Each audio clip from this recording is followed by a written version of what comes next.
بسم اللہ الرحمن الرحیم۔ آج 15 اپریل بروز بدھ اور تازہ ترین خبروں کے لیے آپ کی خدمت میں حاضر ہیں محمد قریشی۔ سعودی عرب میں فروغ افرادی قوت فنڈ ہدف نے سعودیوں کو روزگار کے لیے 30 تا 50% سبسڈی دینے کا فیصلہ کیا ہے۔ المدینہ کے اخبار کے مطابق یہ سبسڈی مکمل اور آن لائن ہر طرح کی ملازمت کرنے والے سعودیوں کے لیے ہے۔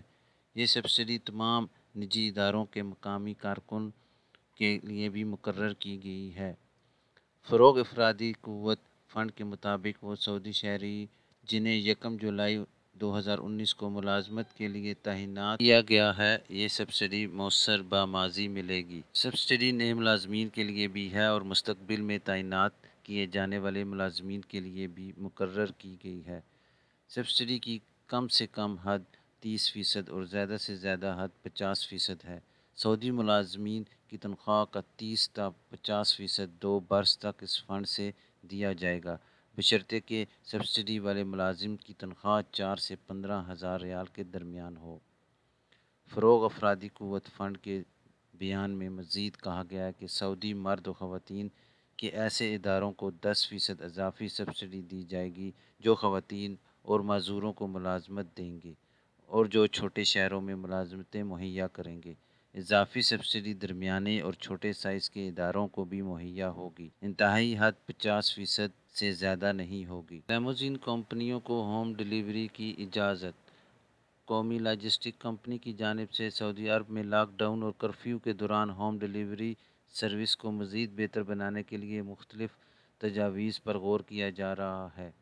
کرونا وائرس کے حوالے سے احتیاطی تدابیر اختیار کرتے ہوئے سعودی عرب میں لاک ڈاؤن اور کرفیو نافذ ہے، جس کی وجہ سے بیشتر افراد کو گھروں میں رہتے ہوئے سامان طلب کرنے میں کافی تاخیر کا سامنا کرنا پڑتا ہے۔ ہوم ڈیلیوری سروس کے لیے کارکنوں کی تعداد میں کمی کے سبب قومی لاجسٹک کمپنی نے مختلف تجاویز پر غور کرنے کے بعد لیموزین کمپنیوں کو بھی ہوم ڈیلیوری سروس کی اجازت دینے کے حوالے سے لائحہ عمل مرتب کیا ہے، جس کے تحت مملکت کے مختلف شہروں میں لیموزین کمپنیوں کے ڈرائیور مقررہ شرائط پر عمل کرتے ہوئے لوگوں کو ان کا مطلوبہ سامان پہنچائیں گے۔ کمیٹی کی جانب سے عائد کی جانے والی بنیادی شرط میں کہا گیا ہے کہ ڈیوٹی کے دوران تمام ڈرائیور پینٹ شرٹ پہنیں۔ ڈرائیور اپنے ملک کا لباس استعمال نہیں کرے گا۔ ہوم ڈیلیوری سروس کے لیے مخصوص اور رجسٹرڈ ایپ کے ذریعے ہی کام کیا جائے گا۔ غیر رجسٹرڈ ایپ سے منسلک افراد قابل قبول نہیں ہوں گے۔ لیموزین میں لوگوں کو سوار کرنے پر مکمل پابندی ہوگی۔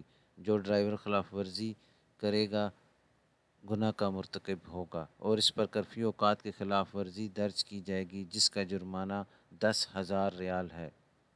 لاجسٹک کمیٹی کی جانب سے پیش کی گئی آخری شرط میں کہا گیا کہ وزارت صحت کی جانب سے عائد کی جانے والی احتیاطی تدابیر پر ہر صورت میں عمل کو یقینی بنایا جائے، جس کے تحت ڈرائیور کسی سے مصافحہ نہیں کرے گا۔ دستانے اور طبی ماسک کا استعمال لازمی ہے، جبکہ سینیٹائزر کے ذریعے ہاتھوں اور لباس کو صاف کیا جائے گا۔ توقع ہے کہ مذکورہ شرائط کی منظوری کے بعد لاجسٹک کمیٹی کی جانب سے لیموزین کمپنیوں کے ڈرائیوروں کو ہوم ڈیلیوری سروس میں کام کرنے کی اجازت مل جائے گی۔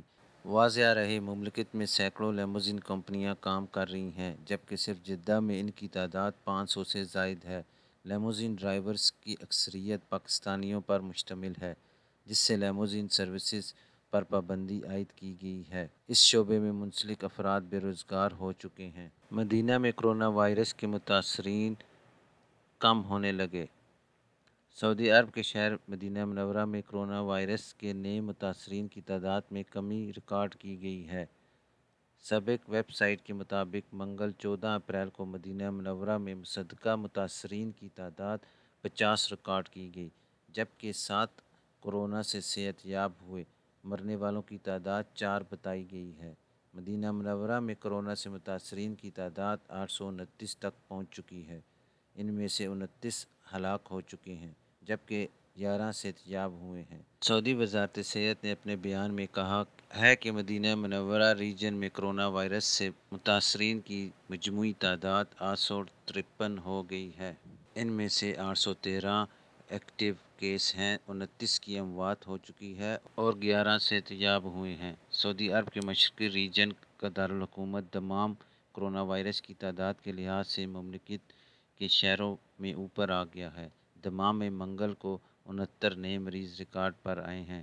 اب دمام میں متاثرین کی مجموعی تعداد 259 ہو گئی ہے اور 44 صحتیاب ہوئے ہیں۔ سعودی عرب میں ای سم سروسز کی فراہمی۔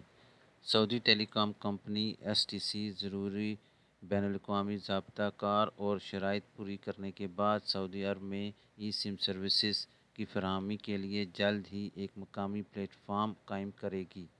کمپنی کے اس اقدام سے ملک بھر میں اسمارٹ فونز اور دیگر مواصلاتی آلات استعمال کرنے والے صارفین کو ایک انقلابی تبدیلی دیکھنے کو ملے گی۔ ادھر اتحاد اتصالات کمپنی اور موبائلی نے بھی مملکت میں ای سم کو فعال بنانے اور اس کی سروسز کو شروع کرنے کا اعلان کیا ہے۔ طائف کے قرنطینہ میں ننھی بچی کا بڑا پیغام۔ طائف میں نئے کرونا وائرس سے متاثر سب سے کم سن بچی عالیہ الشریف نے بڑا پیغام دیا ہے۔ عالیہ نے پیغام دیا کہ سب لوگ گھروں میں رہیں۔ سعودی بچی نے اپنے پیغام میں یہ اطمینان دلایا کہ وہ خیریت سے ہے اور ہسپتال کے قرنطینہ میں رہ رہی ہے۔ اخبار 24 کے مطابق 4 سالہ عالیہ نے طائف کے ہسپتال میں قائم قرنطینہ سے العربیہ چینل سے گفتگو میں کہا کہ میں یہاں خوش ہوں، کھیلتی ہوں، تصویریں خاکے بناتی ہوں، مزیدار پروگرام دیکھتی ہوں اور صحت بخش کھانا کھا رہی ہوں۔ یاد رہے کہ عالیہ الشریف 2 ہفتے قبل اپنے والد سے ملنے ملانے کی وجہ سے کرونا وائرس میں مبتلا ہو گئی تھی۔ عالیہ کے والد کو بھی ریاض میں ڈیوٹی کے دوران کرونا وائرس لگ گیا تھا۔ انہیں ریاض سے طائف واپسی کے بعد اس کا علم ہوا۔ اس وقت تک کرونا کی علامات ظاہر ہو چکی تھیں۔ عالیہ الشریف مملکت بھر میں کرونا وائرس کی زد میں آنے والی سب سے کم سن بچی ہے۔ اللہ ہم سب کو اس موذی مرض سے نجات عطا فرمائے۔ آمین یا رب العالمین۔ ابھی